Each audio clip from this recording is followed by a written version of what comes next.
I'm here with Operations Director Troy McGregor with Columbia Basin Dive Rescue. Glenn, I'm on Glade Road, just north of Cedar Road in rural Franklin County, where, as you can see, a good chunk of the roadway isn't here anymore, victim to the melted snow and ice runoff. Well, the driver in the white Subaru was finally stopped after a head-on collision with an SUV just behind me about a quarter mile down the freeway. He was heading southbound. Then it was my turn to put on the gear and get going on the stairs, which, as you can see, was an event in itself. So 1,311 steps. You only got 1,300 more to go. Slow and steady wins the race. If that looked hard, it's because it is hard. I'm exhausted right now. So come out tomorrow and Sunday, 10 to 4, Firehouse Coffee. Support a good cause and come out and support your local firefighters. Reporting in Kennewick, Rex Carlin, NBC right now. Description of the suspect, a Hispanic male, 5'6" to 5'7", wearing a gray hoodie, wearing a cloth over his face. Again, as you said, Morgan, a marijuana leaf on that cloth. And as far as we know right now, Pasco Police still looking for leads. If you have any information, call the Pasco Police Department. But for now, Morgan and Monty, back to you. From the top of the roadway, it looks just fine. Down underneath, though, hollowed out, making it extremely unsafe to drive on. The best way to learn about the local wine industry is to come out to the wineries themselves, learn their stories, and come out and taste these wines for yourself so you know what you like firsthand. And the new trial date is set for March 8th of next year, and you heard me correctly there, that's 2018. That would be, of course, unless the two sides come to an agreement out of court. Live in the studio, Rex Carlin, NBC right now. This is an absolute best case scenario, which would probably mean in reality severe hypothermia, probably death. So it's not even worth it to try it out here on the ice. Back to you guys. Oh, my mom said a Christmas present would be renting a cello. Listening to Gracie and Audrey talk on FaceTime sounds like two typical friends catching up. But there's nothing typical about their story. We showed her a video of Audrey on Jennifer's Facebook wall. And I mean, it's crazy. I mean, because not just do they look alike, their voices are the same, their mannerisms are the same. Gracie and Audrey are identical twins, which would explain their similarities from their smiles, their glasses, and even their plaid shirts they wore and didn't plan. But before last Friday, each had no idea the other existed. I did not know I even had a sister at all.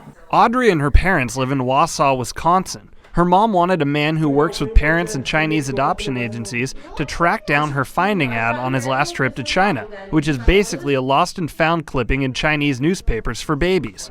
While searching, he found this photo for the family and sent it to them on Monday. Essentially from between Monday and Wednesday, we were able to locate the Rainsberries, and by Friday, everybody kind of knew. As for the Rainsberries, they've had Gracie's finding ad for years, but they didn't realize that Audrey was right there on the same page the whole time. Okay. What at first seemed like a normal Friday for Gracie Rainsberry ended with her reuniting with the other half she didn't even know she had. I was very overwhelmed and I started to cry. The Rainsberries say other families may have done it differently, but telling Gracie right away was the best way to handle the news. You know, we've always been open with our kids, honest as much as we can be, and as much as we think that they can handle. And knowing Gracie, you know, we knew that she could handle this, and she needs to know, and she wants to know. What's next for these families?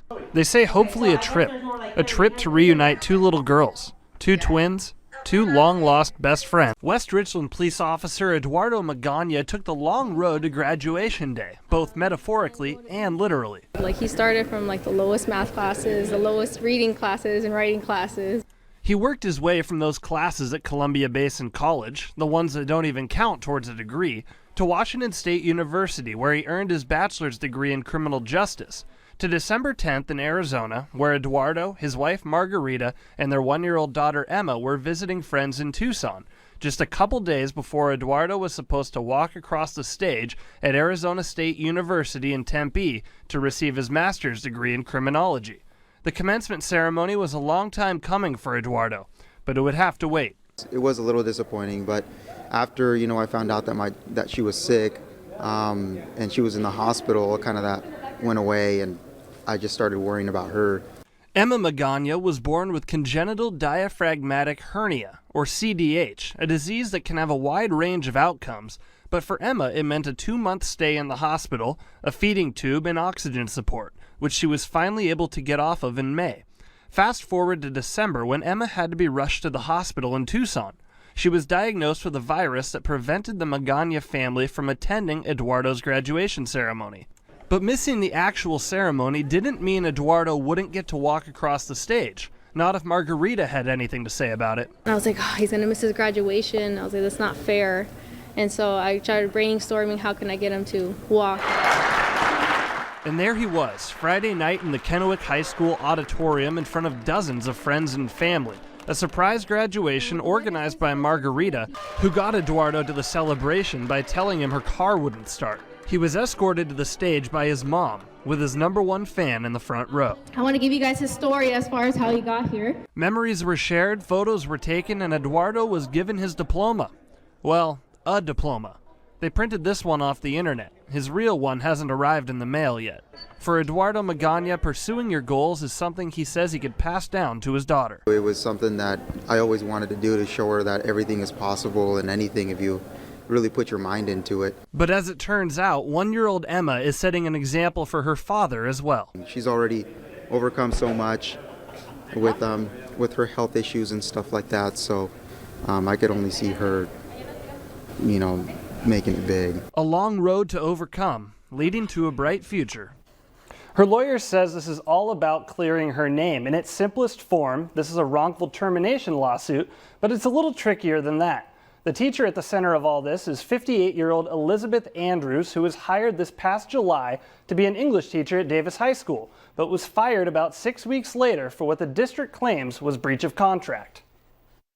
Among other arguments Andrews and her lawyer Andrew McGee make in the lawsuit, they claim that nowhere in her hiring process was she notified of her obligation to take a drug test, and that even if she was notified, it would be illegal for the district to conduct pre-employment testing on a teacher. The state is saying to you, if you want to have the opportunity to be employed by us, you have to give up a constitutional right. McGee is referring to Article 1, Section 7 of the State of Washington Constitution that states, quote, "No person shall be disturbed in his private affairs without authority of the law." McGee is basing Andrews' case off a case from the fall of 2000, Robinson versus the City of Seattle, which ruled that only employees that genuinely impact public safety can be drug tested.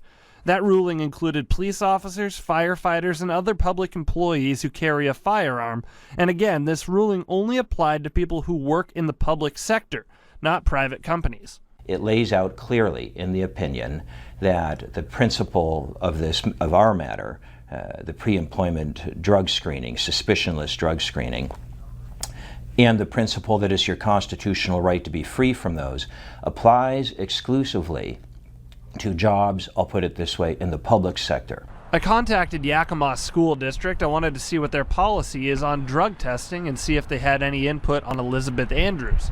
The district said no comment, citing the pending lawsuit.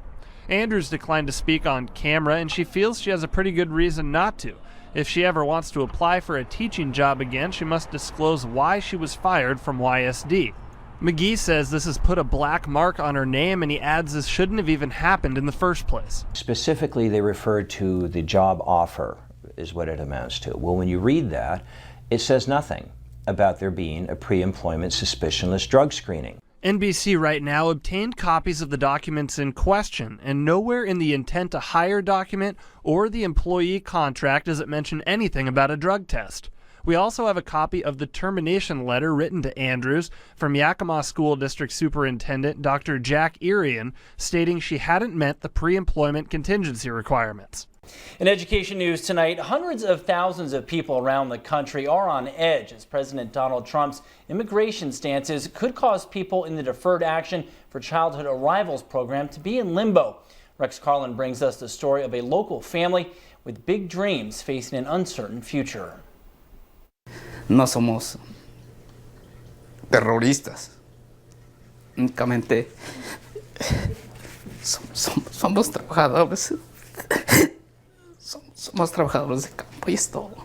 The Cruz family left everything behind in Oaxaca, Mexico in search of a better life. Empezamos a hacer la vida aquí en Managua. Crispin Cruz tells me he's been working in the fields around Mattawa for more than 13 years.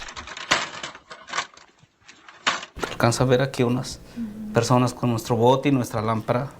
Andamos como luciérnagas por las noches, ¿verdad? Pruning in the winter and picking in the summer and fall, harvesting cherries, apples, and asparagus. Y yo tenía planes de hacer algo en México y regresar pronto, ¿verdad? Pero la vida cambió. 2 of Cruz's 4 kids were born in Mexico. The oldest, Edenise Cruz, is a sophomore at University of Washington in Seattle. No es fácil seguir la universidad. Edenise is an undocumented student, also known as a dreamer. She's one of 750,000 students protected under the Deferred Action for Childhood Arrivals immigration policy signed by former President Barack Obama in 2012. Among the many requirements, the child must have come to the United States before his or her 16th birthday. The Pew Research Center estimates as many as 1.7 million people might be eligible. But now the future of the policy is uncertain. During his campaign, President Trump announced he would eliminate DACA. Muchas personas se van a perjudicar, ¿verdad? Van a perder muchos beneficios. Like being able to work in the U.S. legally without fear of deportation. El sueño de mi hija es ejercer una profesión, ¿verdad? Edenise wants to be a nurse, and she stays motivated and focused on her goals with her dad's inspiration. Y le digo, tú sigue luchando y sigue adelante, no te detengas, ¿verdad? And Crispin says he also has a message for the new president. Por favor, ¿verdad? Que deja a las personas buenas soñar. He has hopes that there will be a solution not just for his daughter, but for all immigrants that come here in search of a better life. Me gustaría que el presidente aprobara una ley que nos apoyara a nosotros, a toda la gente, pues que no tenga papeles. With tears in his eyes and pride in his voice, he stays positive. Es todo lo que se hace en la poda. Pero ni modo, si lo quita, ¿verdad? No hay de otra y seguir adelante, buscar nuevos horizontes, ¿verdad? Those decision makers in Washington, D.C. are crossing the aisle to support Dreamers. The Bridge Act, co-sponsored by 8 Republicans and 8 Democrats in the House, including Republican Congressman Dan Newhouse of Sunnyside, aims to give people in the DACA program provisional protected presence in the U.S. for another 3 years, giving Congress time to come up with a permanent solution. An identical bipartisan bill has been introduced in the Senate by Republican Lindsey Graham of South Carolina. Reporting in the studio, Rex Carlin, NBC Right Now.